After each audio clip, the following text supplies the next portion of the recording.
ओम नारायण नारायण नारायण नारायण। सब मित्र को राम राम। सबका स्वागत है दोस्तों, कैसे हैं आप सब। तो दोस्तों आज 5 जुलाई है और आज बॉलीवुड की किल और हॉलीवुड की डिस्पिकेबल मी 4 ये दो बड़ी फिल्में आज थिएटर में रिलीज हुई है। अभी जस्ट मैं किल देखकर ही थिएटर से बाहर आया हूँ। डिस्पिकेबल मी 4 का रिव्यू करने में मुझसे थोड़ी सी देर हो जाएगी। कल दोपहर तक फिर भी मैं उसका रिव्यू अपलोड करने का प्रयास करूँगा, क्योंकि अभी मुझे तुरंत कहीं पर जाना है। इस कारण से वो फिल्म मैं अभी नहीं देख पाऊँगा। तो किल धर्मा प्रोडक्शंस और सिक्या एंटरटेनमेंट के द्वारा इसे को प्रोड्यूस किया गया है। अब धर्मा प्रोडक्शंस की फिल्म है तो उनकी आने वाली 2 फिल्मों के टीज़र और ट्रेलर फिल्म की शुरुआत में उन्होंने दिखाए। एक तो धड़क 2 का जो एक अनाउंसमेंट वीडियो था या टीज़र जो भी उसे कहे, तो वो एक, और दूसरा बैड न्यूज़ तो उसका ट्रेलर फिल्म की शुरुआत में मैंने देखा। मतलब बैड न्यूज़ के बारे में तो कहना ही क्या, एक बहुत ही सड़क छाप यही शब्द याद आता है उस ट्रेलर को देखने के बाद में।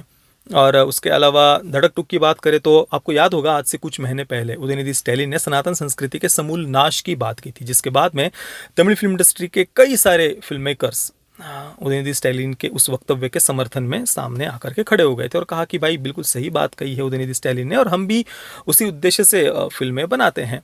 उसमें कई सारे फिल्म मेकर्स थे और सेलिब्रेटेड फिल्म मेकर्स, चाहे वो पा रंजीत हो, मारी सिल्वराज हो या वेट्रीमारन आदि, ऐसे कई सारे समर्थन में आ गए थे। उनमें से मारी सिल्वराज की ही एक फिल्म का रीमेक धर्मा प्रोडक्शंस करने जा रहा है धड़क 2 नाम से। उसके ऊपर मैंने पूरा एक अलग से वीडियो बनाया हुआ है, वीडियो आप अवश्य अवश्य देखना।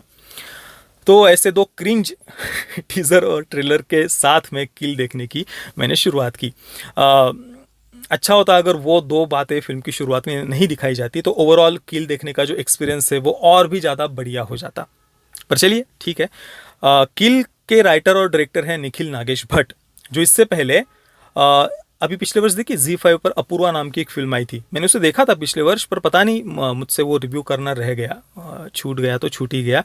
उसके अलावा एक और 2 वर्ष पहले हुरदंग नाम की फिल्म आई थी निखिल, उसके भी राइटर डायरेक्टर निखिल नागेश भट्ट ही थे। उसका मैंने रिव्यू किया था। और एक लगभग 3 वर्ष हो गए तो गॉन गेम नाम की एक सीरीज आई थी, उसके भी को राइटर और को डायरेक्टर निखिल नागेश भट्ट ही थे।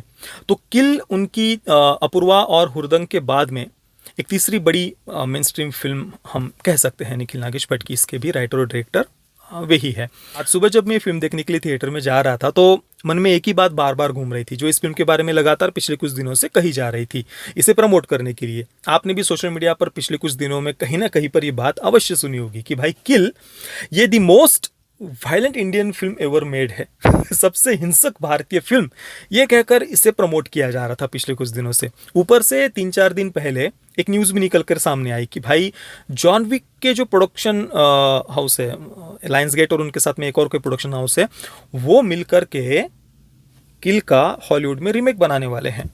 तब तो भाई उत्सुकता और भी ज़्यादा बढ़ गई कि भाई ऐसा क्या इन्होंने बना दिया है कि ऐसा वायलेंस कभी हमने भारतीय सिनेमा में देखा ही ना हो।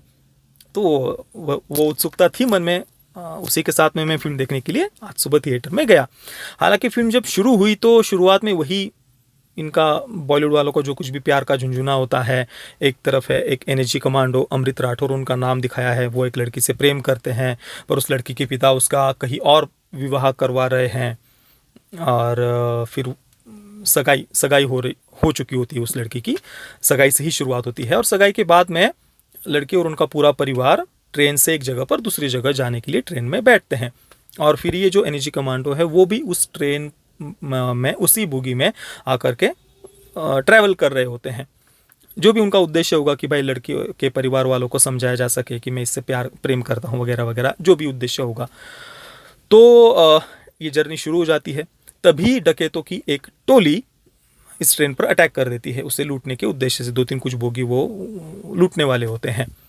अब यहाँ तक वाला पार्ट तो बहुत ही ज़्यादा टिपिकल सा था, वही प्यार वाला झुंझुना, वही टिपिकल सी बात है जो हमने कई बार, हज़ारों बार शायद इससे पहले हमने देखी हुई है। अब उसके बाद में शुरू होता है वो वायलेंस वाला पार्ट, जब एनर्जी कमांडो और डकैतों की टोली इनके बीच में हाथापाई शुरू हो जाती है। तब मैं देखना शुरू कर दिया कि भाई अब कहाँ पर है वो मोस्ट वायलेंट वाला पार्ट।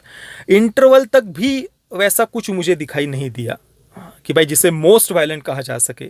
हाँ, नॉर्मल थोड़ा बहुत चाकू से वार, वो तो भाई हर दूसरी तीसरी फिल्म में होता है, तो कुछ खास ऐसा वायलेंस इंटरवल तक तो नहीं था। पर इंटरवल के बाद में फिर, हाँ, इंटरवल के बाद कुछ सीन्स ऐसे हैं जिन्हें देखकर ये कहा जा सकता है कि भाई हाँ, ये वायलेंस वाली कैटेगरी में, या हिंसक जिसे हम कह सकते हैं, उस कैटेगरी में थोड़े बहुत वो सीन आते हैं। परंतु मोस्ट वायलेंट जैसा तो मुझे कम से कम कुछ नहीं लगा। इंटरवल के बाद में कुछ जगहों पर चाकू से वार के जो कुछ सीन्स है वो थोड़े एक्सट्रीम उन्होंने दिखाए हैं, जैसे कि छाती में चाकू डाल दिया, फिर उसके बाद में ऊपर उसे खींचा गया, या फिर एक जगह पर मुंह में चाकू डाला गया, फिर उसे साइड में खींचा गया, या फिर एक जगह पर बड़े धारदार हथियार से गले पर वार हो जाना, फिर गला टूटा हुआ अगले सीन में हमें दिखाई देता है। ऐसे जो कुछ सीन्स है उनमें ज़्यादातर एडिटिंग इस प्रकार की है ना कि जब वार हो रहा होता है उस समय कैमरा वहाँ पर ज़्यादा नहीं रुकता है। बहुत फास्ट एडिटिंग हम वहाँ पर देख रहे होते, कुछ ढंग से वो दिखता भी नहीं है वार। पर जब वार पूरा हो जाता है उसके बाद में खून बहते समय या टूटी हुई गर्दन जैसे हो, तो उसके बाद में कैमरा वहाँ पर रुका हुआ हमें दिखाई देता है। तो हिंसा के सीन्स है, काफ़ी सारे हिंसक है, परंतु जब वार हो रहा होता है उसे ठीक से कहीं पर उन्होंने किसी सीन में दिखाया हो प्रॉपर, क्योंकि जब वार हो रहा होता है वो देखना ही बहुत कठिन होता है। वार होने के बाद में फिर खून बहते हुए दिखाना, या कुछ गर्दन जैसे किसी की टूटी हुई हो, तो वो कुछ उसे हम उस मोस्ट वायलेंट वाली कैटेगरी में तो नहीं डाल सकते, ऐसा मुझे कम से कम लगता है। परंतु हाँ, अभी तक हमने भारतीय फिल्मों में जितना भी कुछ ऐसे हिंसक सीन देखे हुए हैं उनकी अपेक्षा थोड़ा सा ऊपर हम इसे रख सकते हैं। परंतु काफ़ी सारी हॉलीवुड की फिल्मों में तो इससे कई गुना ज़्यादा वायलेंस हमने देखा हुआ है।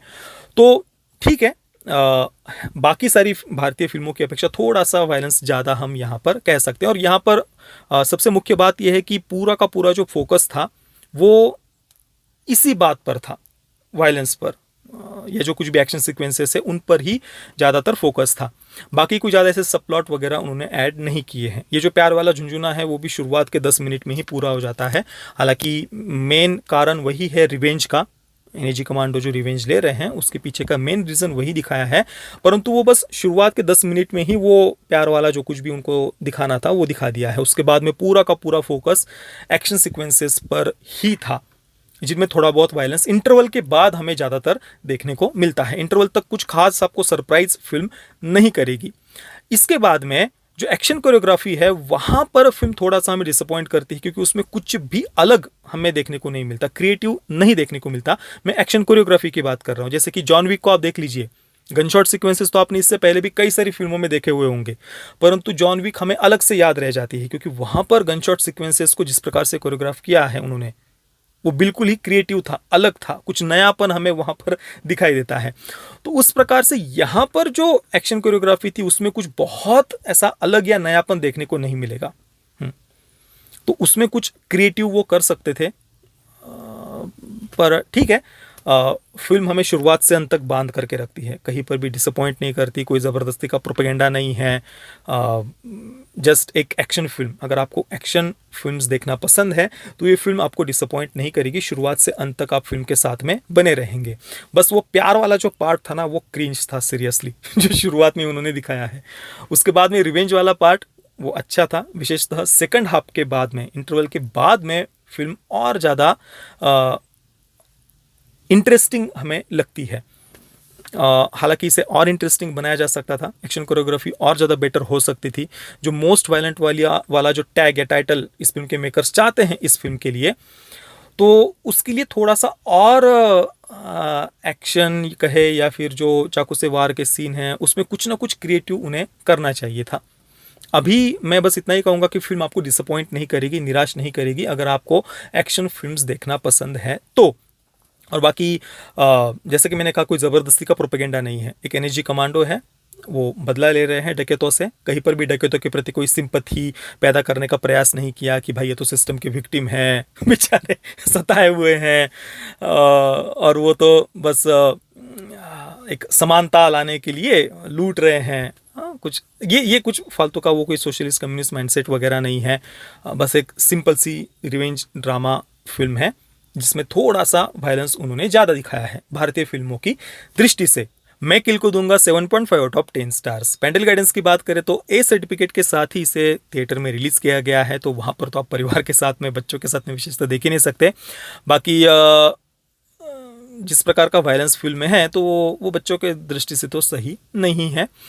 बाकी आप में से जिन मित्रों ने इस फिल्म को देखा है, आपका अनुभव कैसा रहा, मुझे आप नीचे कमेंट में अवश्य बताना। ये वीडियो देखने के लिए आप सभी मित्रों का बहुत बहुत धन्यवाद। जय श्री राम, वंदे मातरम।